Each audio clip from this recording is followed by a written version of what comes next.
Hello student, welcome to all of you. Last lecture में हमने roots के बारे में बात की थी, रूट्स पोलिनोमियल के। जैसे जेड स्क्वायर इक्वल टू 1 है या जेड स्क्वायर इक्वल टू -1 है, इस तरह के क्वेश्चंस किए थे। आज हम जस्ट उससे रिवर्स जो है आपके पास रिवर्स कंसेप्ट डिस्कस करने वाले हैं। जैसे लास्ट लेक्चर में था Z square equal to 1, then what is the value of Z. Z की वैल्यू आपके पास 1 और -1 आ गई थी पोलिनोमियल के रूट से। बट आज हम करेंगे कि if z equal to iota की power 1/2, z equal to iota की power 1/3, z equal to something 1 plus iota की power 1/4, then how many values of z will satisfy this. पहले हम कर रहे थे कि z to the power 4 equal to 1 है, -1 है या अयोटा है। तो हमने एक बार पॉजिटिव और एक बार नेगेटिव साइन लेके हमने डिस्कस किया था। अगर उसको हम फर्दर और डिस्कस करना चाहें, जैसे 1 दिया हुआ था तो हमने e to the power iota 2n pi लिख के और फिर रूट्स निकाले। और अगर -1 लिया होता तो इसको हम e to the power iota pi से माइनस को पहले बैलेंस करते and then e to the power iota 2n pi लिख के फिर हम बात कर रहे थे। बट अगर ऐसा हो कि ना ही 1 हो ना ही -1 हो, कुछ और ही हो, कॉम्प्लेक्स नंबर टाइप का हो, कि Z square equal to 1 plus iota type का हो, तो उससे भी हमको घबराना नहीं है। अगर ऐसी सिचुएशन भी है तो उस सिचुएशन में इस कॉम्प्लेक्स नंबर का पहले हमको मैग्नीट्यूड देखना है, और इस कॉम्प्लेक्स नंबर का मैग्नीट्यूड जो है दैट इज √2। और आर्ग्यूमेंट जो है, इसका आर्ग्यूमेंट जो है आपके पास वो है π/4, e to the power iota π/4। यानी कि इस कॉम्प्लेक्स नंबर को पहले लिख लिया। -1 भी तो एक कॉम्प्लेक्स नंबर है, -1 को e to the power iota pi करके लिखा ही तो है। e टू द पावर ये हो गया अयोटा π/4, फिर से आप इसी प्रोसीजर पे जाएंगे e to the power iota 2n pi, वैसे निकालेंगे सेम तरीके से, कोई प्रॉब्लम नहीं है। बट अब की बार z इक्वल टू 1 प्लस में अयोटा की पावर 1/4 ऐसा ही है। तो ये भी पैरेलल कंसेप्ट है, ये भी एक पैरेलल कंसेप्ट है। बस इसमें दिखाई क्या दे रहा है, इसमें दिखाई दे रहा है कि ये तो एक 1 डिग्री की पोलिनोमियल टाइप की है और ये एक कॉम्प्लेक्स नंबर है, ये कॉम्प्लेक्स नंबर है, ये एक 1 डिग्री की पोलिनोमियल है, तो इसके एक ही रूट होना चाहिए। बट ये ऐसा कंसेप्ट नहीं है, ये एक मल्टी वैल्यू, यहां से स्टार्ट होता है मल्टी वैल्यूड फंक्शन का कंसेप्ट। क्योंकि अगर कोई कॉम्प्लेक्स नंबर है, अगर ये पोलिनोमियल की फॉर्म में होता तो ये एक प्रॉपर तरीके से लिखा जाता। और प्रॉपर तरीका क्या होता? प्रॉपर तरीका होता है इसको लिखने का x plus iota y, real और इमेजिनरी पार्ट। बट इस तरह की फॉर्म में तो ये है नहीं, 1 प्लस अयोटा की पावर 1/4 है, इस तरह के फॉर्मेट में तो है नहीं। तो यहां पे पॉसिबिलिटी है कि हो सकता है z की एक से ज्यादा वैल्यू इस तरीके से लिखी जा सकती हो, तो वो हम आज ढूंढने वाले हैं। अगर आपके पास z to the power 4 equal to 1 plus iota दिया होता तो हम इस तरीके से कर लेते उसको, यहां पे z की एग्जैक्टली 4 वैल्यू आ जाती, ये एक पोलिनोमियल दिखाई देती, क्योंकि यहाँ पे ये जो नंबर है ये x प्लस अयोटा y की फॉर्म में है। ये एक पोलिनोमियल होती 4 डिग्री की जिसके 4 रूट होने वाले हैं। बट ये पोलिनोमियल नहीं कंसीडर की जाएगी, इसको पोलिनोमियल कंसीडर करने की जगह हम अब एक मल्टी वैल्यूड फंक्शन का कंसेप्ट है उसकी बात करते हैं। तो होता क्या है, मान लीजिए कि जेड स्क्वायर इक्वल टू आपके पास अयोटा दिया हुआ है, या sorry z equal to iota की पावर 1/2 दिया हुआ है। Then find all complex number such that satisfying given condition, satisfying given condition, इस गिवन कंडीशन को सेटिस्फाई करने वाले सभी कॉम्प्लेक्स नंबर आपको निकालने हैं। तो इसका कंसेप्ट भी बिल्कुल आसान है, सिंपल है। वो देखो हम करेंगे क्या इसमें हम करेंगे कि अयोटा को पहले पोलर फॉर्म में लिख लो। अयोटा का मैग्नीट्यूड होता है 1 और आर्ग्यूमेंट होता है आपके पास π/4, e to the power iota π/4 हो गया। जो अयोटा है आपके, सॉरी π/2, अयोटा अयोटा का आर्ग्यूमेंट होता है पाई बाई 2। ये तो हो गया जो प्रिंसिपल आर्ग्यूमेंट की बात थी। हम इसका जनरल आर्ग्यूमेंट की हम बात करें तो ये हो जाएगा पाई बाई 2 प्लस में 2n पाई। इस तरह से हम लिखेंगे। इन सब की वैल्यू क्या होती है? अयोटा होती है। e to the power iota pi by 2 वो भी iota, e to the power iota pi by 2 plus में 2 पाई वो भी अयोटा होता है, e to the power iota pi by 2 plus में 4 पाई वो भी अयोटा होता है। तो अयोटा को ये जनरल आर्ग्यूमेंट की बात कर रहे थे हम, स्मॉल आर्ग्यूमेंट जो हमने डिस्कस किया। इसकी पावर क्या है? 1/2 है। तो ये हो जाएगा e to the power iota pi by 4 plus में n पाई, जब 1/2 की बात करेंगे। और जैसे हमने पोलिनोमियल के केस में निकाला था, n की कितनी वैल्यू रखनी है आपको? अगर 2 की बात हो रही है तो 2 वैल्यू रखनी है। n की वैल्यू रखेंगे आप 0 और 1। n की वैल्यू 0 रखी तो एक वैल्यू z की क्या मिली आपको? e to the power iota pi by 4, जो कि होता है 1/√2 प्लस में अयोटा 1/√2। और दूसरा हो गया आपके पास n की वैल्यू 1 रखने के बाद z2 हो गया आपके पास 1 रखने के बाद e to the power iota pi by 4 plus में पाई, यानी कि आपके पास 5 पाई बाई 4। थर्ड क्वाड्रेंट में चला गया, थर्ड में आपके पास कोस भी नेगेटिव और साइन भी नेगेटिव। अब हम क्या कहना चाह रहे हैं कि z इक्वल टू अयोटा की पावर 1/2 है, तो यहां से अगर एक बार सोल्व करने की कोशिश करें तो z square equal to aorta होना चाहिए। यानी कि अगर ये कॉम्प्लेक्स नंबर दोनों सही हैं जो हमने निकाले हैं, तो पक्का z1 का स्क्वायर भी क्या होना चाहिए? अयोटा होना चाहिए। और z2 का स्क्वायर भी क्या होना? जस्ट वेरीफाई कर रहे हैं, जस्ट वेरीफाई कर रहे हैं जो हमने निकाला वो सही है क्या। इसका स्क्वायर करेंगे 1/2, अयोटा का स्क्वायर -1 होता है और 1/√2 का 1/2 प्लस में 2 टाइम ऑफ 1/√2 इंटू में अयोटा 1/√2। ये कैंसिल आउट हो गया, √2 इंटू में √2 2 हो गया, 2 से 2 कैंसिल आउट, ये भी कैंसिल आउट हो गया, अयोटा बच गया। z1 का स्क्वायर अयोटा है। सिमिलरली z2 का स्क्वायर भी क्या होने वाला है? अयोटा। यानी कि आपने z1 और z2 की जो वैल्यू निकाली है वो बिल्कुल करेक्ट निकाली है। इसको कैसे लिखा जा सकता है? अयोटा की पावर 1/2 लिखा जा सकता है। तो यहाँ पे दो वैल्यू आई है। तो कैसे किया हमने? जो भी कॉम्प्लेक्स नंबर दिया हुआ है यहाँ पे, उसको हमने पोलर फॉर्म में रिप्रेजेंट किया, उसका मैग्नीट्यूड और ये सब कुछ। और पोलर फॉर्म में रिप्रेजेंट करने के लिए हमने जनरल आर्ग्यूमेंट यूज किया। और हम n की वैल्यू कितनी रखेंगे? एग्जैक्टली जितना डिनोमिनेटर में नंबर है। अगर 2 है तो 2 वैल्यू रखेंगे, 3 है तो 3 वैल्यू रखेंगे, 4 है तो 4 वैल्यू रखेंगे। ठीक है, जितने भी है एग्जैक्टली उतने ही कॉम्प्लेक्स नंबर इसको सेटिस्फाई कर रहे होंगे। फॉर एग्जाम्पल, एक एग्जाम्पल और ले लेते हैं। Let z equal to 1 plus iota की पावर 1/3 या 2/3 लिख लो। अब ये 2/3 भी लिखेंगे तो उस ऊपर वाले 2 से कोई मतलब नहीं हमको, नीचे जो डिनोमिनेटर है उसमें जो नंबर है उससे मतलब। वो यहां पे फिलहाल 3 है, तो हम क्या लिखेंगे इसमें? क्योंकि ऊपर वाले से कोई ज्यादा इंपैक्ट नहीं पड़ता, ऊपर वाले से कोई ज्यादा इंपैक्ट नहीं पड़ता, कॉम्प्लेक्स नंबर इसी फॉर्म में बना रहता है, इसलिए कोई ज्यादा चेंजेस देखने को मिलते नहीं। चेंजेस देखने को मिलते हैं डिनोमिनेटर की वजह से। जैसे कि मैं यहाँ पे 1/3 की जगह 2/3 ही ले लेता हूं, और क्यों ना अयोटा की पावर ही ले लेता हूं। अब यहाँ पे z की एग्जैक्टली कितनी वैल्यूज हैं जो अयोटा की पावर 2/3 लिखी जा सकती है? अब यहाँ पे इसके लिए क्या करेंगे हम? फिर से पोलर फॉर्म में e to the power iota pi by 2 plus में 2n पाई, इसकी पावर 2/3 रखेंगे। ये 2/3 लेके आएंगे तो ये हो गया पाई बाई 3, और ये हो जाएगा हमारे पास 4n पाई बाई 3। इस तरह से होने वाला है। अब जब इस तरह से आप लिख चुके होंगे इसको, तो n की वैल्यू कितनी रखनी है? जितना डिनोमिनेटर में ये नंबर है n की वैल्यू रखनी है 3, 0, 1 और 2। मान लिया कि ये 3 वैल्यू रख रहे हैं। n की वैल्यू 0 रखते हैं तो z1 जो बना n की वैल्यू 0 रखे e to the power iota pi by 3, e to the power iota pi by 3 होता है 1/2 प्लस में अयोटा √3/2। n की वैल्यू 1 रखेंगे तो z2 हो जाएगा आपके पास पाई बाई 3 प्लस में 4 पाई बाई 3, तो ये हो गया 5 pi by 3, e to the power iota 5 pi by 3, और 5 पाई बाई 3 चला गया फोर्थ क्वाड्रेंट में।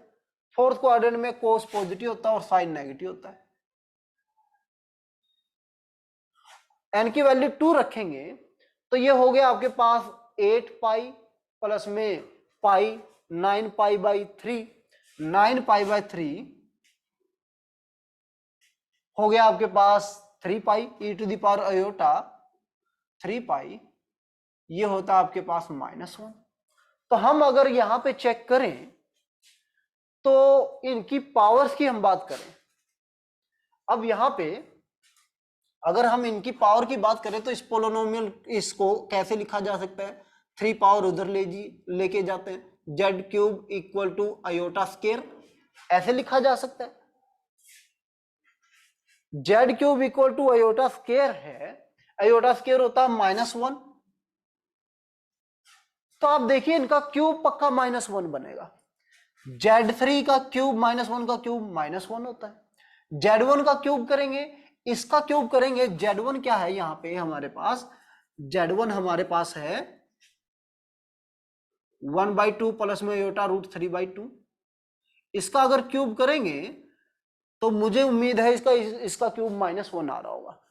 इसका क्यूब किया 1/2 का क्यूब 1/8 एंड आयोटा का क्यूब, आयोटा क्यूब होता है माइनस आयोटा, √3/2 का क्यूब हो गया आपके पास 3 √3/8, a cube plus b cube plus में 3 ए स्क्वायर इंटू में बी प्लस में 3 ए इंटू में बी स्क्वायर, आयोटा स्क्वायर होता है -1 और ये -3/4 हो गया। तो ये हमारे पास जो बना ये 3 √3/8 और ये माइनस के साथ ये तो कैंसिल आउट हो जाएगा, ये बना 1/8 और ये बन रहा है हमारे पास माइनस में 9/8 और कुल मिला के ये हो गया -8/8 इक्वल टू -1। तो इसका क्यूब क्या आ रहा है, -1 आ रहा है, इसका क्यूब भी -1 आने वाला है।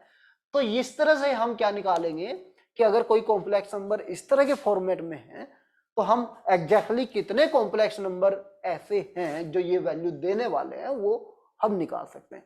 जस्ट करना क्या है, उस कॉम्प्लेक्स नंबर को पहले हमको पोलर फॉर्म में लिखना है, उसकी पावर को देख लेना है कैसे, जो भी डिनोमिनेटर में है आपको n की वैल्यू एग्जैक्टली उतनी रख देनी है, कंजक्टिव वैल्यू रखनी है। 0 से स्टार्ट कर रहे हैं देन 0 1 2 और 1 से स्टार्ट कर रहे हैं देन 1 2 3, इस तरह से। अब n की वैल्यू कुछ और रखने की कोशिश करेंगे, बदल बदल के कुछ चेंजेस कर करके और रखेंगे तो इन तीनों में से ही कोई ना कोई वैल्यू आने वाली है, यानी कि डिफरेंट जेड तीन ही मिलने वाले हैं, डिफरेंट वैल्यू जेड की तीन ही मिलने वाली है। एन की और वैल्यू रखना स्टार्ट करेंगे, इन्हीं में से रिपीट होना स्टार्ट हो जाते हैं, इसलिए हम एन की वैल्यू 0 1 2 रख के चले गए या 1 2 3 रख के चले गए। बाकी वैल्यूज के लिए यही वैल्यू आती है, सेम टू सेम, अलग से कोई रूट नहीं आते। तो ये एक कंसेप्ट है जहां पे हम कॉम्प्लेक्स नंबर्स की बात करते हैं, रूट्स की बात करते हैं। एक मल्टी वैल्यूड फंक्शन का कंसेप्ट है, दूसरे कॉम्प्लेक्स नंबर की बात करते हैं। दूसरे कॉम्प्लेक्स नंबर क्या, जैसे z इक्वल टू 4 की पावर आयोटा, इस तरह से दे रखा हो। अभी तक तो पावर क्या दे रखी थी, एक कॉम्प्लेक्स नंबर की पावर जो दे रखी थी रियल नंबर टाइप से थी, रियल नंबर में थी। अब यहाँ पे कॉम्प्लेक्स नंबर की पावर कॉम्प्लेक्स की फॉर्म में होगी, आयोटा 2 आयोटा 1 प्लस आयोटा की फॉर्म में। तो ऐसे कॉम्प्लेक्स नंबर को हम कैसे देखेंगे, एग्जैक्टली कितने कॉम्प्लेक्स नंबर ऐसे एग्जिस्ट करेंगे, वो हम अभी कंसेप्ट डिस्कस करते हैं।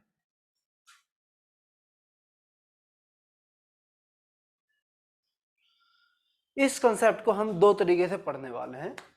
देखिए उसमें क्या है, सबसे पहले कंसेप्ट क्या है कि एक फंक्शन को समझ लेते हैं, लॉगरिथमिक फंक्शन को। एक लॉगरिथमिक फंक्शन होता है आपके पास रियल में, जिसका ग्राफ कुछ इस तरह से बनाते हैं हम। एक लॉगरिथमिक फंक्शन होता है हमारे पास रियल में, जिसकी डोमेन होती है 0 इन्फिनिटी से कहां तक होता है आपके पास r तक, और इस तरह से चलता है, इस तरह से ग्राफ बनने वाला होता है। एक लॉगरिथमिक फंक्शन है कॉम्प्लेक्स के अंदर। कॉम्प्लेक्स के अंदर लॉगरिथमिक फंक्शन क्या होता है कि अगर हमको लॉग वैल्यू निकालनी है, जस्ट अभी के लिए समझते हैं इसको, कि अगर मान लो कि कोई कॉम्प्लेक्स नंबर है आपके पास जेड कोई कॉम्प्लेक्स नंबर है, तो उसका अपना एक मैग्नीट्यूड होता है और आर्ग्यूमेंट होता है। आर्ग्यूमेंट की बात करें तो हम किसकी बात करते हैं, जनरल आर्ग्यूमेंट की बात करते हैं, थीटा प्लस में 2n पाई।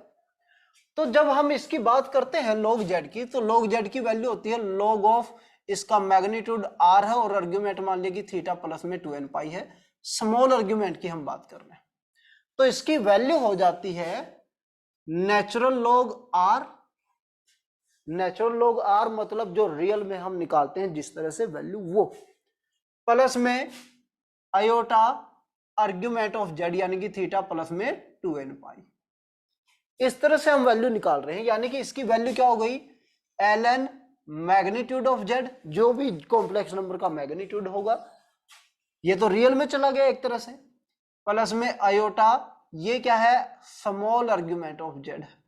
इस तरह से हम कॉम्प्लेक्स नंबर को, लॉगरिथमिक फंक्शन की हम बात कर रहे होते हैं कॉम्प्लेक्स के अंदर।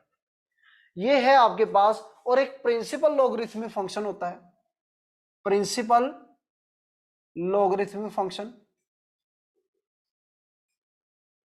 प्रिंसिपल लॉगरिथमिक फंक्शन में क्या है कि हम प्रिंसिपल आर्ग्यूमेंट यूज करना स्टार्ट करते हैं, स्मॉल की जगह कैपिटल लॉग, और इसकी वैल्यू क्या हो जाती है, ln मोड z। यहां पे जस्ट क्या आ जाता है, प्रिंसिपल आर्ग्यूमेंट आ जाता है z का। यहाँ पे हम प्रिंसिपल वैल्यू ऑफ z की बात करते हैं, प्रिंसिपल आर्ग्यूमेंट की बात करते हैं, बट अभी के लिए हमारे पास इंपॉर्टेंट है ये, जिसकी हम इसमें बात करने वाले हैं। मान लिया कि अब आपको क्या दिया हुआ है, z equal to 4 power iota. अब ये हमारे पास x प्लस अयोटा y की फॉर्म में तो है नहीं कॉम्प्लेक्स नंबर, इस तरह की फॉर्म में होता तो हम बात करके निकल जाते, बट ये तो है 4 की पावर अयोटा। तो देखो हमारे लिए क्या है, कॉम्प्लेक्स नंबर का जब भी रिप्रेजेंटेशन होता है वो इस तरह की फॉर्म में होता है, x plus iota y, real part plus में अयोटा टाइम ऑफ जो इमेजरी पार्ट है, ये यहाँ पे रियल पार्ट प्लस में इमेजरी पार्ट होता है, यानी कि x प्लस में अयोटा y। अब यहाँ पे ये इस तरह के फॉर्मेट में है नहीं, तो इस तरह के फॉर्मेट में लेके आने के लिए मैं दो ही काम कर सकता हूं, या तो कोई ऐसा तरीका हो पहले की तरह जिसको हम डायरेक्ट कर पाए, डायरेक्ट भी करेंगे, या फिर दूसरा तरीका क्या हो कि किसी न किसी तरीके से अयोटा ये पावर में ना रहे, आगे आ जाए या यहां से गायब हो जाए, ताकि मैं इस तरह के फॉर्मेट में इसको बना सकूं। अगर अयोटा को हमको पावर में नहीं रखना है, तो हम जानते हैं जब किसी भी फंक्शन का लॉगरिथमिक फंक्शन लॉग लगाते हैं, log 8a स्क्वायर, log का काम क्या होता है, इस पावर को नीचे लेके आना। तो इसलिए हमको लॉगरिथमिक फंक्शन याद आता है कि अगर इस तरह की पावर को हमको सामने लेके आना है, इससे फ्री करना है, पावर से फ्री करना है अयोटा से, तो हमको क्या करना पड़ेगा, लॉगरिथमिक फंक्शन दोनों साइड अप्लाई करना पड़ेगा, क्योंकि हम कॉम्प्लेक्स में काम कर रहे हैं, तो लॉगरिथमिक फंक्शन कॉम्प्लेक्स में ही है। अब जैसे ही इसको लगाते हैं यहाँ पे 4 की पावर अयोटा, तो अयोटा आगे log ऑफ 4, और इसकी वैल्यू क्या हो जाती है, इसकी वैल्यू हमने बताया कि कोई कॉम्प्लेक्स नंबर पे अगर लॉगरिथमिक फंक्शन की बात करनी है कॉम्प्लेक्स में, तो ये क्या हो जाता है, ln 4 क्या है, जो 4 होता है कॉम्प्लेक्स नंबर यहाँ पे कहीं पे होता है, इसका मैग्नीट्यूड तो 4 ही है, बट आर्ग्यूमेंट कितना होता है, 2n पाई होता है, जनरल आर्ग्यूमेंट की बात करते हैं। तो 4 को हम 4e to the power iota 2n pi लिख सकते हैं, तो मैग्नीट्यूड कितना है इसका, 4 है, जहां पे हमने मैग्नीट्यूड की बात की थी, तो ln 4 प्लस में अयोटा, आर्ग्यूमेंट कितना है इसका, आर्ग्यूमेंट है 2n पाई। तो ये कॉम्प्लेक्स नंबर जो बना मेरे पास, ये बन गया अयोटा ln 4, अयोटा स्क्वायर -1 होता है, -1 2n पाई। और यहां से अगर हम दोनों साइड अब एक्सपोनेंशियल फंक्शन ले लेते हैं, तो ये वैल्यू होगी हमारे पास e to the power -2n pi into में e to the power iota ln 4, और e to the power iota theta हम जानते हैं पहले से ही किसके इक्वल होता है, e to the power iota theta होता है यहाँ पे cos ln 4 प्लस में अयोटा साइन ln 4, क्योंकि मैंने कहा था कि ये नेचुरल लॉगरिथमिक फंक्शन है, ये तो रियल में आ गया, तो इस तरह से हो गया। और n क्या है, n यहाँ पे कोई भी इंटीजर हो सकता है, क्योंकि n की बात कर रही थी जब हम किसकी बात कर रहे थे, जनरल वैल्यू की बात कर रहे थे, आर्ग्यूमेंट की, जनरल आर्ग्यूमेंट की बात कर रहे थे, तो n कहां से आता है, हमेशा इंटीजर से आता है। तो n की डिफरेंट वैल्यू रखते चले जाएंगे, तो कॉम्प्लेक्स नंबर भी डिफरेंट बन रहे हैं हमारे पास। तो इसलिए यहां पे कितने कॉम्प्लेक्स नंबर हैं जो 4 की पावर आयोटा बनते हैं? इनफाइनाइट कॉम्प्लेक्स नंबर है, बहुत सारे कॉम्प्लेक्स नंबर हैं जो 4 की पावर आयोटा देते हैं। तो यानी कि इसमें करना क्या है, हमको करना सिंपल ये है कि अगर z equal to 4 to the power iota type से, यानी कि किसी कॉम्प्लेक्स नंबर की पावर भी कॉम्प्लेक्स में है, आयोटा वगैरह की फॉर्म में है, तो दोनों साइड लॉगरिथमिक फंक्शन लेके उस पावर को नीचे लेके आना है। लॉगरिथमिक फंक्शन की जनरल वैल्यू आपके पास ये है, यानी कि नेचुरल लॉग z की मॉड वैल्यू प्लस में iota argument of z, small argument की बात कर रहे हैं हम। और यहां से फिर से वापस दोनों तरफ एक्सपोनेंशियल फंक्शन लेके जैसे एक्सपोनेंशियल फंक्शन अपना काम करता वैसे लेंगे। ये तो रियल में आ गया e to the power minus 2n pi, और ये चला गया कॉम्प्लेक्स में e to the power iota ln4। ये iota ln4 e to the power iota theta होता है cos theta plus iota sine theta. तो हम देख रहे हैं कि n की वैल्यू 1 रखेंगे तो e to the power minus 2 pi बनेगा, n की वैल्यू 2 रखेंगे तो e to the power minus 4 pi बनेगा। तो सारे के सारे कॉम्प्लेक्स नंबर डिफरेंट आ रहे हैं। तो कितने कॉम्प्लेक्स नंबर मिल रहे हैं? जितनी n की चॉइसेज है, और n की चॉइसेज कितनी है? इंटीजर्स पे इनफाइनाइट चॉइसेज है, तो इनफाइनाइट कॉम्प्लेक्स नंबर आपको मिल रहे हैं।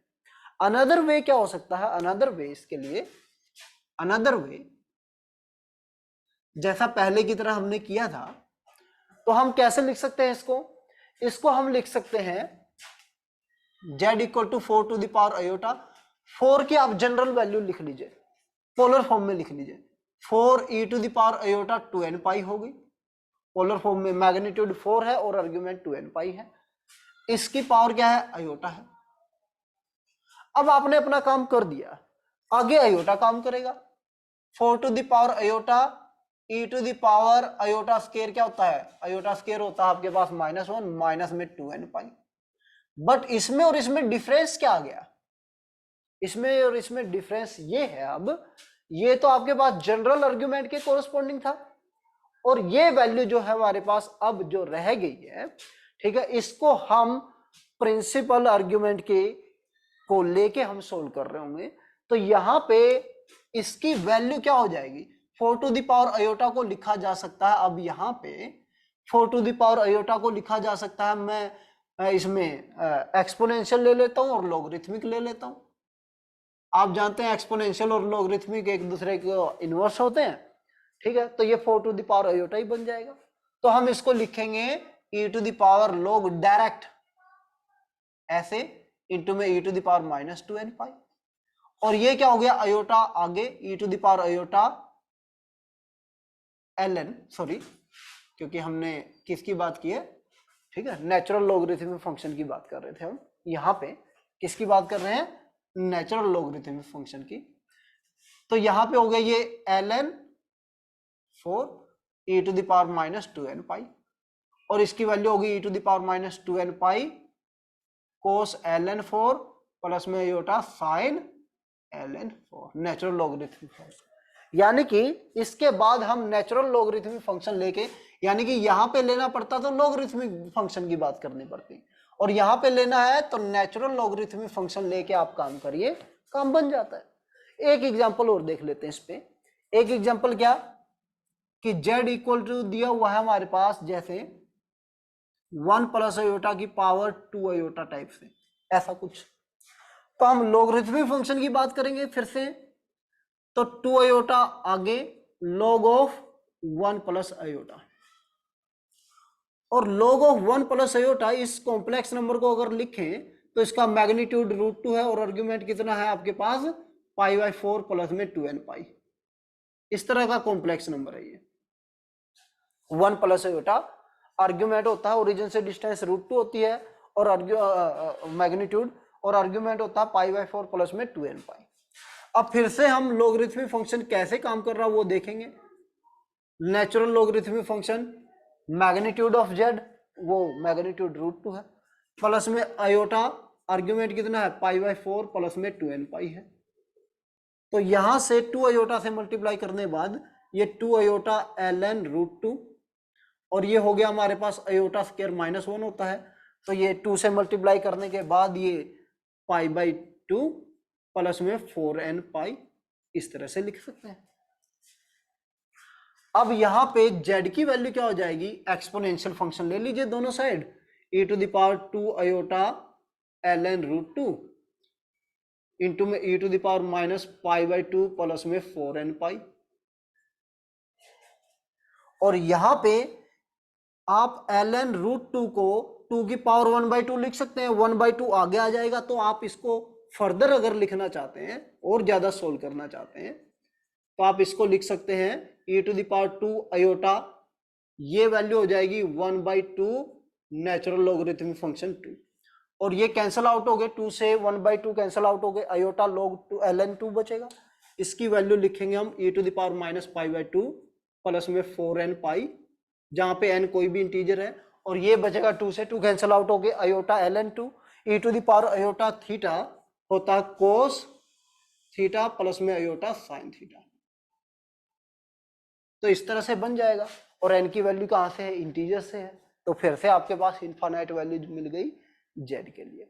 तो एक ये कंसेप्ट है जहां पे हम मल्टी वैल्यूड फंक्शंस की बात करते हैं। एक तरह से ये फंक्शन की तरह ही है, तो आपको z की वो सभी वैल्यू निकालनी है। तो z की वैल्यू क्योंकि एक से ज्यादा आ रही है तो इसलिए इसको मल्टी वैल्यूड फंक्शन की बात कर रहे हैं।